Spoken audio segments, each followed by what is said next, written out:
TSR 12 নং বাহিনীর উদ্যোগে চাকমা ঘাটস্থিত সদর দপ্তরে অনুষ্ঠিত হয় রক্তদান শিবির।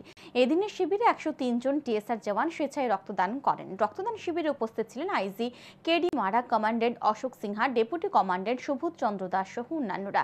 রক্তদান শিবিরের পাশাপাশি এদিন টিএসআর জওয়ানদের জন্য দুটি পৃথক ব্যারেকের উদ্বোধন করা হয়। রক্তদান শিবিরের উদ্বোধনী অনুষ্ঠানে বক্তব্য রাখতে গিয়ে আইজি কেডি মারাক রক্তদান শিবিরে যারা রক্তদান করেছে তাদেরকে ধন্যবাদ জানান। একই সাথে সকলকে রক্তদানে এগিয়ে আসার আহ্বান জানান। তিনি আরো বলেন, অনেকে ইচ্ছা থাকলেও রক্তদান করতে পারে না। রক্তদান করলে স্বাস্থ্যের জন্য ভালো।